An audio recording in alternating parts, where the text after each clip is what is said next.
ध्यान से, क्योंकि कॉन्सेप्ट इज पावर, कॉन्सेप्ट जानना बहुत जरूरी होता है। दो पात्रों में 250 और 425 लीटर क्या है, दूध भरा हुआ है। ठीक है, तो मान के चलिए कि एक पात्र आपका जो है ये वाला है, ठीक है, और एक पात्र जो है आपका क्या है कि ये वाला पात्र है। ठीक है, दोनों में क्या है कि दूध भरा हुआ है। पहला में जो दूध भरा हुआ है 250 लीटर का देखिए दूध भरा हुआ है, और दूसरा में जो देखिए भरा हुआ है वो 425 लीटर का दूध क्या है, भरा हुआ है। ठीक है, अब बोला उस पात्र की महत्तम धारिता ज्ञात करें। क्या? महत्तम धारिता ज्ञात करें। ठीक है, इसका, उस पात्र का, इस चीज का भाई, तो उस पात्र का जो है पूछा गया है महत्तम धारिता, कि वो कितना दूध को एक बार में अटा सकता है, जो इस पात्रों के दूध को सही से माप सके। यानी कि आपको उस थर्ड वाले पात्र का महत्तम धारिता के जो कितना दूध को हटा सकता है, आपको वो बताना है कि वो इन दोनों के बाल्टी का जो दूध है उसको पूरा पूरी कंप्लीट भर सकता है। समझिए ध्यान से। क्या मान के चलिए क्या है कि देखिए एक बाल्टी में 250 लीटर दूध भरा हुआ है और दूसरे बाल्टी में 425 लीटर क्या है, दूध भरा हुआ है। अब आपको एक देखिए मैंने ग्लास रखा आपके सामने और देखिए दूध भी भरा हुआ है। तो अब इस ग्लास का साइज क्या होना चाहिए जिससे हम इसको अगर मापते हैं तो पूरा पूरी दूध जो है मापा हो जाए, और पूरा पूरी दूध इस बाल्टी का भी मापा हो जाए कंप्लीट। एक बूंद दूध भी मेरा एक्स्ट्रा फालतू ना बचे, या फिर एक बूंद दूध भी मेरा क्या है कि मतलब कम ना पड़ जाए। एकदम एग्जैक्टली पूरा पूरी मापना कंप्लीट हो जाना चाहिए। उसी को हम लोग बोलते हैं महत्तम धारिता।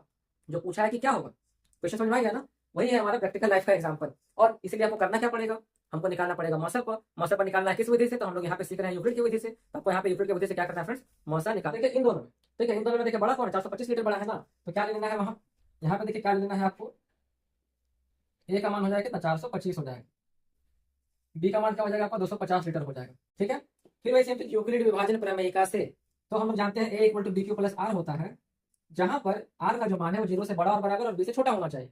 ए का मान पुट कर देते हैं यहाँ पे 425, बी का मान आएगा 250। गुना कितने बार में कटेगा आपको यहाँ पे रफ में भी आप कर सकते हो, यहाँ करता हूँ मैं।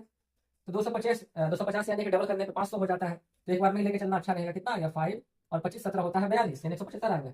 तो 250 गुना 1 प्लस हो गया 175। तो क्या ये नंबर आर का मान 0 हुआ? नहीं हुआ ना, बी से भले छोटा हो गया बट ये देखिए 0 नहीं हुआ। अब यहाँ पे क्या करना है, ए का मान मान लेते हैं 250, क्योंकि इस पर डिवाइड करना है 20 नंबर से, और बी का मान हमारा क्या हो जाएगा 175 हो जाएगा। फिर फर्दर डिवाइड कीजिए, तो ये भी देखिए दो बार में कितना हो जाता है, 350 होता है, 250 तो होता नहीं है, तो फिर हमको यहाँ पर एक बार में ही लेकर जाना पड़ेगा। और ये कितना निकल करके आएगा आपका 5, 24 में से 17 जाएगा, बचेगा 7। फिर यहाँ पे लेके चलिए तो क्या हो जाएगा 250 इक्वल टू हो जाएगा 175 गुना हो जाएगा ए प्लस यहाँ पर आएगा 75। अभी भी आर का मान 0 के बराबर नहीं आया। अब हम लोग क्या करेंगे, फिर से आगे बढ़ते हैं कि अब हमारा ए का मान क्या हो जाएगा, अब हमारा ए का मान हो जाएगा ये 175, यानी ए हो गया हमारा 175 और बी हो गया हमारा 75।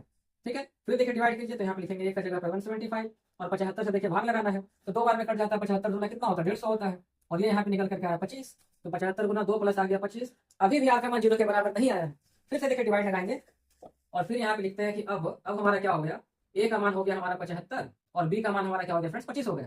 तो 75 इक्वल टू क्या हो जाएगा 25 गुना 3, यानी 25 गुना 75 होता है प्लस 0, शेषफल हमारा हो गया 0। और जैसे ही हमारा शेषफल हो जाता है 0, आर बराबर चुकी है ना, यहाँ पे चुकी लिखना है, आर बराबर 0 हो गया, तो हम ये बोल सकते हैं कि मौसम कितना हो जाएगा निकल के, जितना बार में हम लास्ट बार में डिवाइड किए हैं, यानी कि 25 लीटर हो जाएगा मौसम। अब समझिए क्या हुआ, तो जिस ग्लास से हम लोग इस दोनों बाल्टी के पानी को मापेंगे, उस ग्लास का साइज क्या है, 25 लीटर दूध उसमें एक बार में अट जाएगा। ठीक है, या फिर वो पात्र जिसका साइज जितना भी बड़ा रहे उसमें 25 लीटर दूध एक बार में अट जा रहा, उसी से अगर हम लोग जब मापते हैं दोनों को, तो कंप्लीटली पूरा पूरी मापा हो जाता है।